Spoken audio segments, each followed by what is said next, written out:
progress in tariffs. Joining us now, Fox News contributor Liz Peek. Liz, I did the math on this, and it's hard to get to, if you cut off the taxes for the bottom people who make $200,000 or less, you need to come up with about $600 billion a year in revenue from the tariffs, which are borne by importers into the United States. So that's a hard sell. It's more than 3 times the amount so far has been taken in tariff revenue in just the month of April. But still, the idea of rewarding work and creating a disincentive for consumption is kind of genius.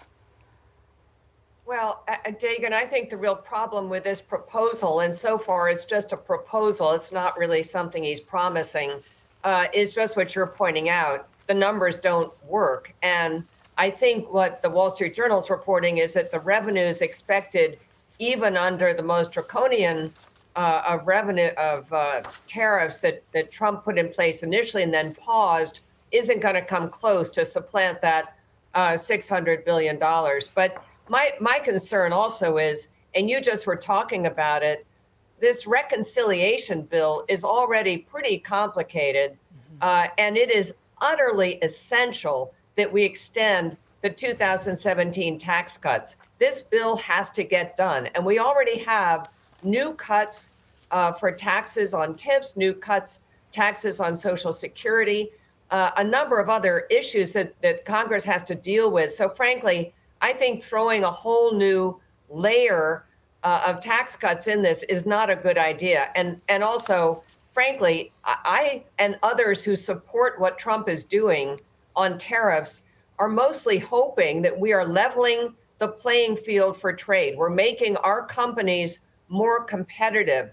I don't imagine or view the tariff superstructure as sort of being there forever and replacing income taxes. I just don't think that really helps our economy in the way that Trump wants to. Can I just ask if you, like me, was upset over the weekend watching these Sunday shows and other talking about how terrible the economy is, how the markets are just freaking out. The markets had a really good week last week with just the suggestion that Trump was making real headway in dealing with nations and entire European communities. The EU in general came out with some very positive statements about movements that they've made and not only dealing with the United States, but confronting China as a bloc.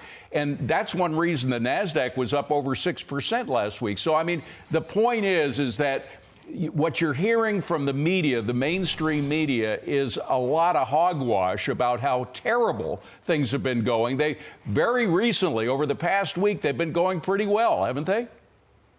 So, David, I'm not sure I've ever seen in my lifetime a broader assault on a policy than we have seen from the liberal media against Donald Trump's tariff program.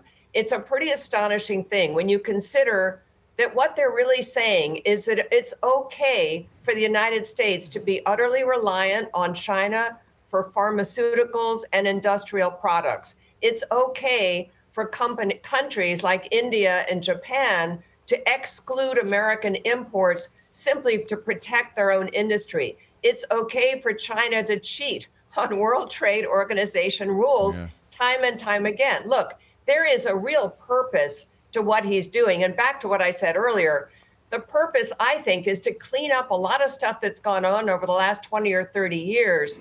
And yes, so far, to your point, we've had 2 months where inflation actually has come down. We had Brian Moynihan on Bret Baier just recently saying consumers are still spending. Yeah, Citibank said the same thing. Liz, it's over the top, really over the top. Liz, I just want to get to the Treasury Secretary from yesterday. He was talking to Martha Raddatz, and he referenced what David was talking about, that essentially the media are rooting for China and rooting against the American people. But here's what the secretary had to say. When I look at some of the things that are being published, there was a story 10 days ago that said this is the worst April for the stock market since the Great Depression. 10 days later, the NASDAQ is now up on the month of April, and I haven't seen a story that says, oh, stock market has biggest bounce back ever. So I think it certainly has gone back and forth. I think a lot of this is media driven. It certainly has gone back and forth, and I didn't mean to cut you off. I just wanted to get to that.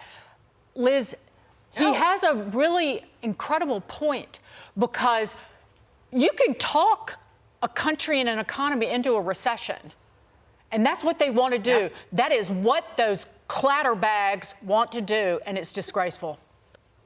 I was waiting for the description, Dagan, but you're absolutely right. If you just watch Bloomberg and MSNBC, even CNBC, you know, the headlines have been absolutely horrifying. Inflation, recession, the dollar losing its value in the world economy, American exceptionalism being on the decline.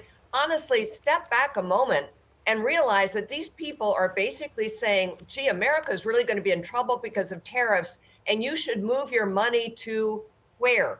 Europe? That's the big news story. Right. We could spend an hour talking about the problems Europe has, including aging population, including overregulation. Look, all of this, what we want to do is to bring companies to America. And by the way, we've already had trillions of dollars come in, because we are making companies competitive, lower taxes, lighter regulation, and better trade opportunities around the world. This is not outrageous. And in fact, I mean, again, I've never seen such a unified blistering of a president for taking what I think are some pretty commendable positions. Liz Peek, thank you so much. Thanks, Liz. Thank you. Great to see you.